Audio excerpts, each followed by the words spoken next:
What's up? What's up, everybody? Welcome aboard to Bubba's Bottom Line, and it's me, Todd Bubba Horwitz. What's going on, everybody? Hope you're having a great weekend and some wild football going on and some crazy games in college if you're a fan. Oklahoma State got drilled by TCU. Some interesting stuff going on. It was a wild one. Penn State almost lost, and anyways, so. As we look back at the last week, the Fed week, the shortened holiday week for the Jewish holidays, the light volume, guess what? Markets were up. Oh my God, once again the markets are up. And of course, one of the things that we often talk about here is why. And of course, the why is because right now we're in that overall chase for yield, okay? This is not a spot that you were familiar with, but when you put investors in place where there's nowhere else to go, they're going to have to chase the stock market. So again, we're not trying to tell you that the stock market is not going to go higher. We're telling you that the likelihood of this extension or a continued move here is rather remote when it comes down to it. But we're not going to get in the way of it. As you looked at some of the action last week, look at the FANG stocks, Facebook, Apple, Amazon, Netflix, and Google. A couple of them made key reversals to the downside on a weekly charts. So that would indicate that they think that we might be ready to be perking down. Now, again, I'm not recommending anything major here short. I'm not telling you that it's time to get short. I'm telling you that it's time to be careful, okay? We're not going to try to time the market. We're not going to try to get anything crazy. What we are telling you to do is we are telling you that simply it's time to be more cautious. Again, I'm personally not cautious because I hedge my portfolio anyways. So I'm not worried about adverse movement. In fact, I'm looking forward to it so that I can buy more. That's one of the programs that we offer at Bubba Trading. But in the meantime, for anybody else that's not hedging, you want to just be prepared. And it doesn't mean sell today. It means understand that there's going to be a sell-off at some point. And today, while the markets are great, you should be making that decision on whether or not you're going to sell if they start to sell off. And if they are, where's your exit point, and make that exit today. Don't make it tomorrow when it's too late. Make it today so that you understand it. That's part of a good, solid trading plan. Again, everything we do comes with the fact that you should have a good, solid plan together to help you. Okay, it's pretty simple.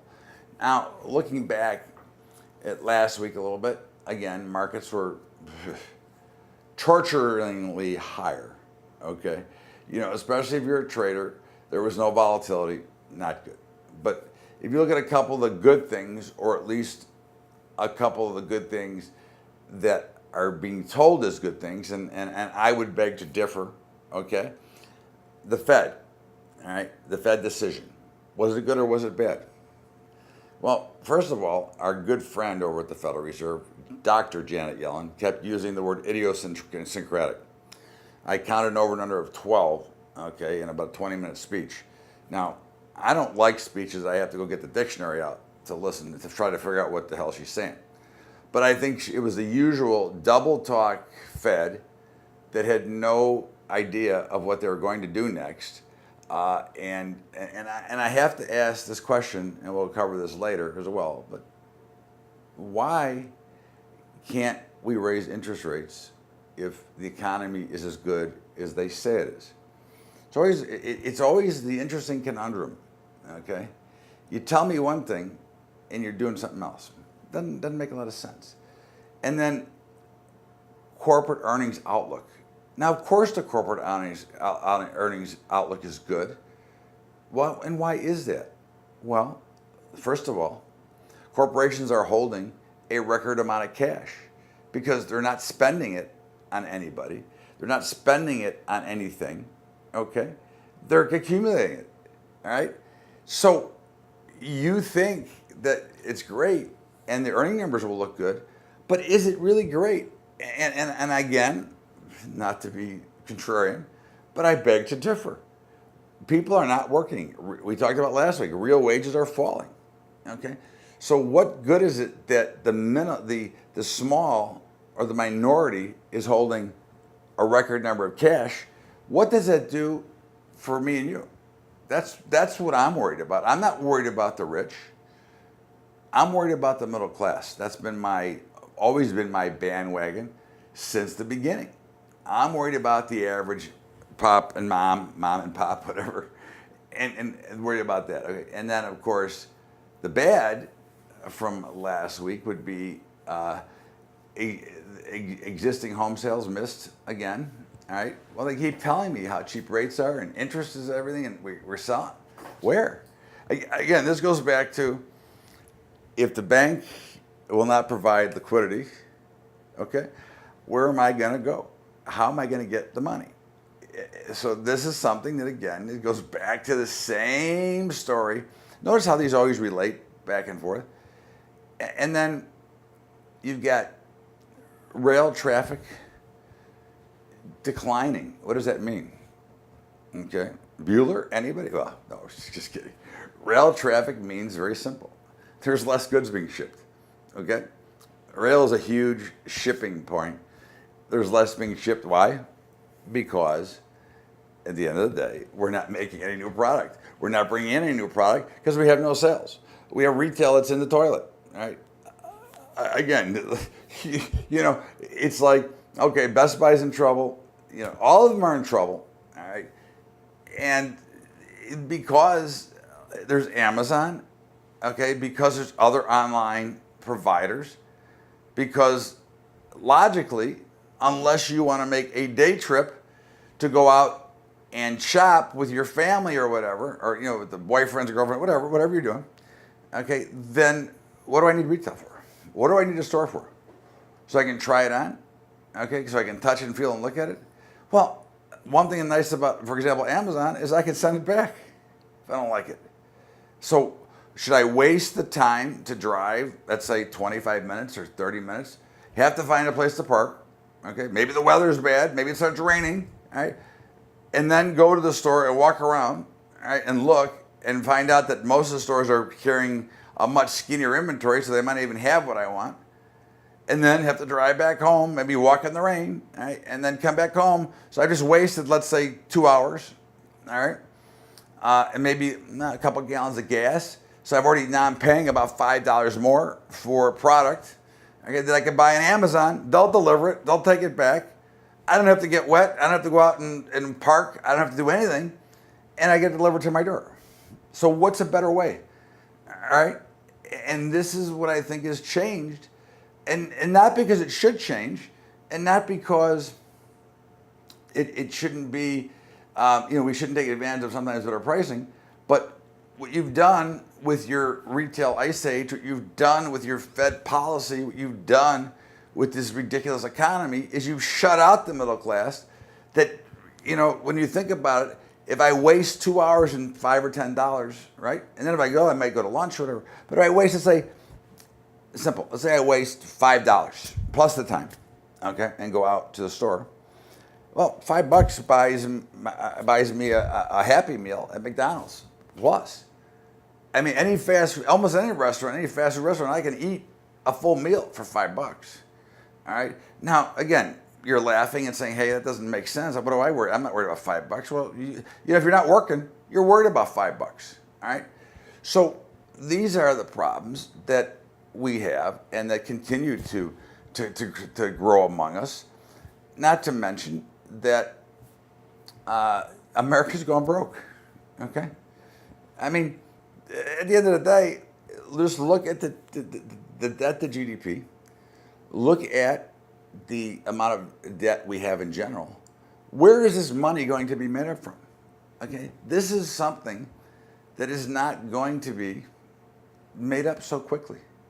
This is becoming a much bigger problem.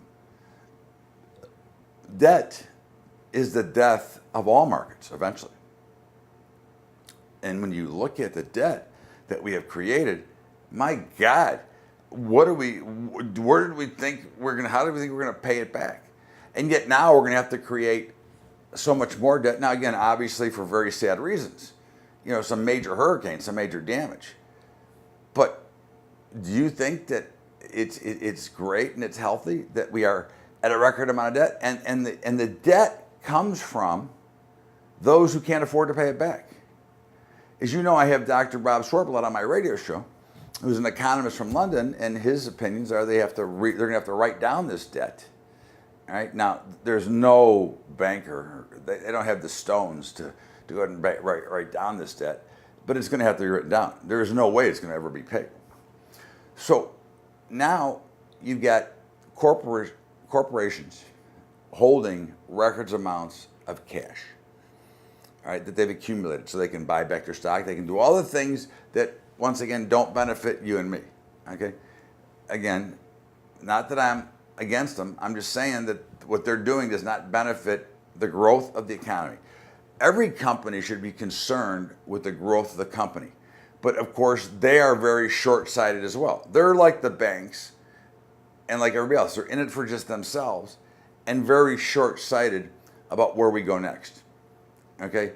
Because by accumulating all that cash and not reinvesting in your own company, eventually the merry-go-round has to stop. Okay? And of course, that makes you much weaker because you're well behind in innovation if you're not trying to keep up. So we've got all these things that tie into America's broke and nobody cares. And that's, of course, if you look at the stock market, nobody cares because we continue to go higher into the face of everything that is bad. In the meantime, this is Bubba's Bottom Line. Make sure you catch the Bubba Show every single day, 2 to 3 Eastern Time at libertytalk.fm. Okay? Help a brother out. Take a listen to the show. I think you'll enjoy it. In the meantime, I'm going to step out of here for a break, and I will be right back with more of Bubba's Bottom Line right after the break. Bubba's Bottom Line, we're coming right back to you. Welcome back to Bubba's Bottom Line, and it's me, Todd Bubba Horwitz. Great to be here with you. And, we talked a little bit earlier about debt to GDP. And, I think if you look around the globe, you'd probably be nauseous. Right? I may have to maybe start sending out barf bags. Maybe I put my little logo on the front of them, right, for debt. Right? So, Japan, 243% of debt to GDP. Okay, that means they're spending 243%. They're taking 100. Not a good ratio. The United States is about 100. It's about even. Not a very good ratio. Again, this goes back to everything that we talk about from a fiscal responsibility. Okay, it's trying to balance all those numbers. But when you continue to pour money in, like it doesn't matter. Okay, it doesn't matter that the Fed creates more money to reduce the value of the money that I'm holding in my pocket. It doesn't matter that we see all these crazy things going on, and that we have debt to GDP. Greece, which is already in trouble, Portugal, Belgium, Spain, France, Brazil, they're all in trouble, and nobody cares. Again, this goes back to I said America's broke, nobody cares. The world is broke and nobody cares. Do we really think this is just gonna disappear? Do we have Houdini coming back from the dead who's gonna perform some magic tricks that's gonna make all this debt disappear? I mean, really, is David Copperfield coming to the show? I don't know. It's totally laughable that everybody actually thinks that it's just going to go away. This educational debt, this student debt, auto loan debt, it ain't going away. Right? Already auto sales are getting hammered. They're already lower. Right? Debt is building. People aren't working. Where are they going to pay these things? When you use the greed, which is what many of these people do, to sell people on the free money, and I'm not talking about free money from the Fed. This is when you sell somebody on 90 days same as cash. 12 months no interest on your credit card. Of course, that's a little bit misleading because you pay a fee. So it's not really interest, but if you pay a $300 fee, okay, and let's say you only get $3,000. All right, you pay $300. you're paying 10% right there. But their whole objective, which is really the sad story, is hoping that you don't pay. Because then they get to ring that register at exuberant, that's not a good word, at excessive interest rates all the way back to day one. And where are you at now? Now you went out and bought that new TV set they convinced you to buy at $2,000. Now you're paying $4,000, and you're never going to catch up because you didn't have the money in the first place. Which is why I warn everybody before you run out to buy that new appliance that you don't need, okay, to impress somebody you don't care about. Think about where you're going to pay for it, okay? Now again, we should never, especially in today's world, say, hey, I'm going to get a job, I'm going to make more money, all right? Because that's not happening so fast. Now, indeed, there are a lot of jobs out there. Okay, the problem is that there's not enough people qualified for the jobs that are available. There's too many old people like me, okay, that aren't computer savvy, that couldn't do a lot of this stuff. So I think that's a problem, all right?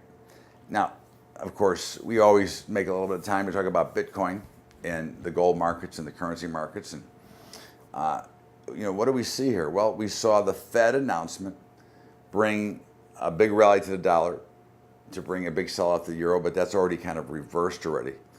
But I think the interesting thing here is the action in Bitcoin. Bitcoin got down under 3,000. Now it's back over 4,000. And you've got everybody trying to convince you that it's a bubble. Now again, let's go a little bit of history here. I didn't understand Bitcoin from the beginning. I don't totally understand it here now. But my understanding of it now is that it may be a little bit overpriced, it may be a little bubblish, but I'm going to tell you this, that it may not be Bitcoin, but one of those, at least one of these, I don't know how many there are now, there's a lot, but at least one or two of these cryptocurrencies will be in existence for an extended length of time and become a real asset class. And I think one of the things that we look at here, though, and that makes sense and makes a difference, is that the competition for gold, it gets, I think, reduced. I think people go into gold, considered a safe haven asset. Now again, I call it a commodity, but it is a hard asset that can be somewhat safe haven from, again, from destruction. We know it's not a company, the secretary is not going to get caught sleeping with the manager, the boss, and there's going to be a lawsuit. It is just a hard asset that I'm going to own, okay? So I like that. And it is one I can touch and feel, which I like that. Now, that's one of the things I don't like about the Bitcoin. However,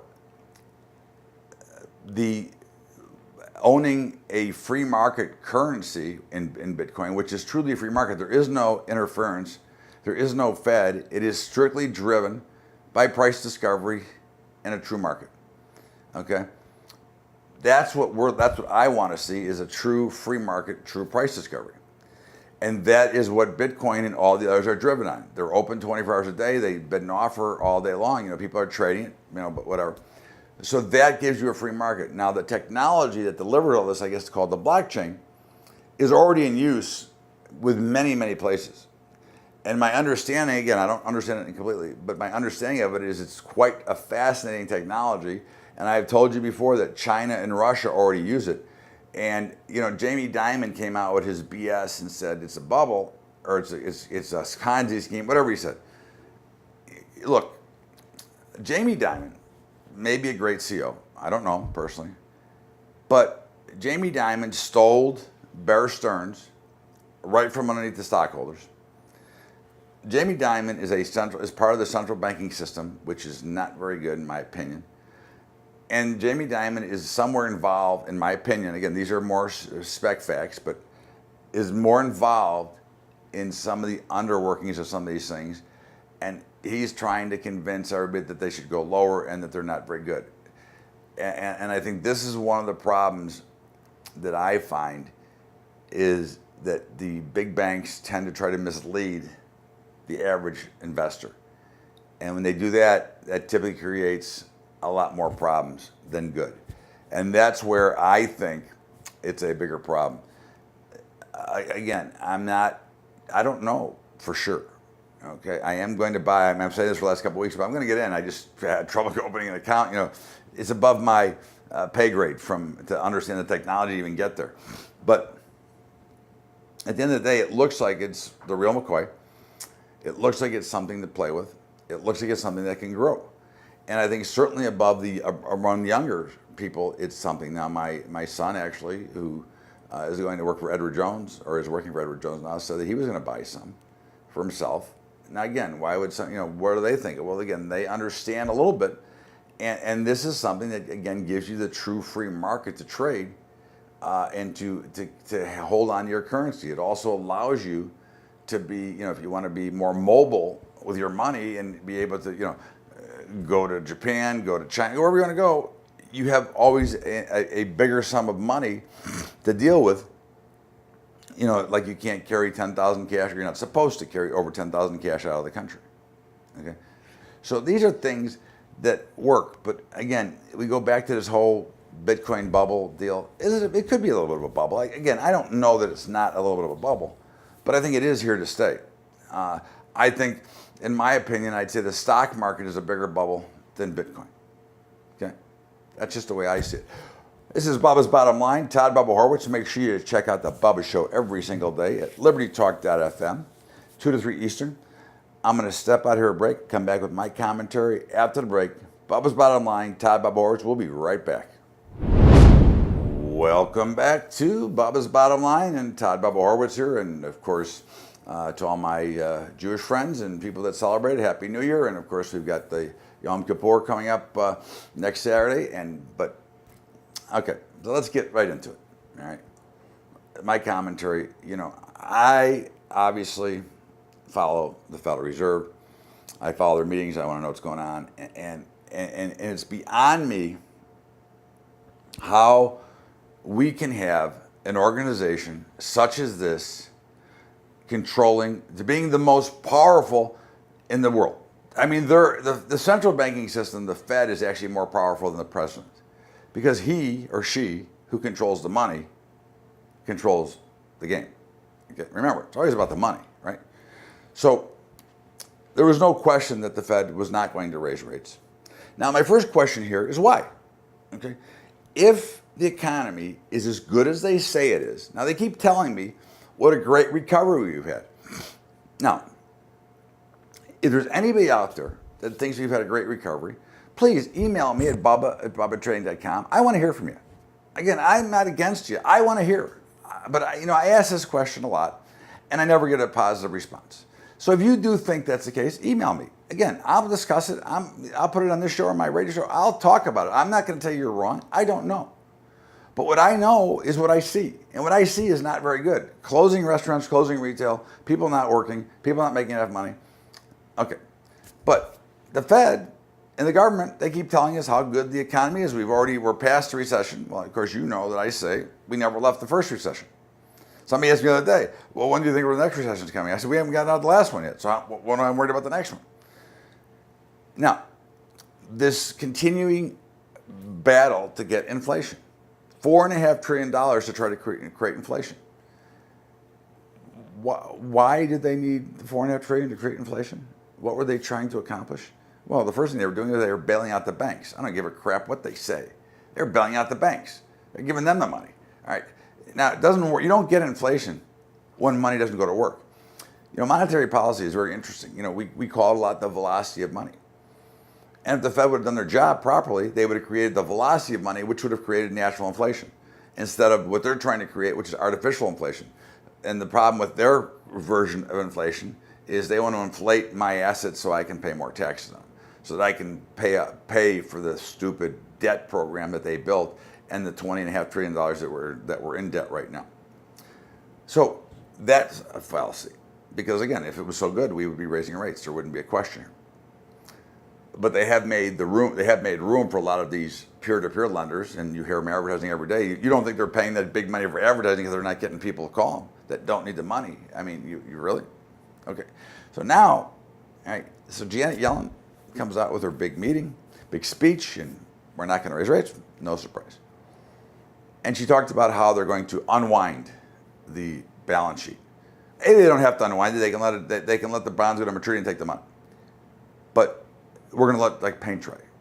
Well, is that again, is that free market? Is you manipulating your balance sheet to fit the market? Is that free markets? I don't think so. Again, this is the problem. We have gone away from free markets, which leads me back to the Bitcoin for a minute. That's a true free market. You name me one other thing in the United States of America or across the globe other than a flea market that is truly a free market. We don't have true free markets right now, right? Right now, you have markets that are dependent on interest rates. Housing, interest rates go up, houses go down. Interest rates go down, houses go up. Okay? It doesn't change. It's a washing dollars, right? Fed giving banks money, federal funds, borrow. Federal funds, take it from column A, you give it to column B, no risk, arbitrage my money. So that's all that they've done there. Her speech was so confusing that what she was talking about, I don't think she knew what she was talking about. I think she's just throwing out a lot of big words. And I think this is another one of the bigger problems, okay? The Fed does not, I don't personally believe the Fed ever worked. But certainly the Fed does not work today. The Fed is a joke. It needs to be eliminated. The overall policies that they use are stupid. Think about it this way, right? They are trying to dictate to you and me from academia, from a book, okay? A book that was written by a dope. We have another person. In 1928, John Maynard Keynes said the following: we will have no more financial collapses in our time. Okay, then we had 1929 and 1937 and a bunch of others. Janet Yellen, I believe, said the other day, there'll be no more financial collapses in our time. Oh, really? Okay, look, I guess this is the first time ever. But we have built a bubble. The Fed has built a bubble, which is what they're good at. The time has come to eliminate the Fed, audit the Fed, whatever we're going to do, but they need to be reined in and not reined in by Congress, who's going to figure out a way to spend more money. That's the problems with what we have here. And this is when you don't have a free market, because interest rates should be higher based on all of the peer-to-peer lenders that are out there, based on some of the small subprime lenders that are out there. There is a demand for money. The banks have to liquidate it and free it up and give it to people at reasonable amounts. They won't do it because, of course, they don't have to. But that's the problem. The Fed's the problem, and that's the way I see it. And this is Bubba's Bottom Line. Todd Bubba Horwitz. Thanks, everybody, for being here. I appreciate you. Make sure you catch the Bubba Show every day, 2 to 3 Eastern. In the meantime, until Monday after the close, Bubba's Daily Update. Have a great day, everybody. Thank you so much. We'll see you later.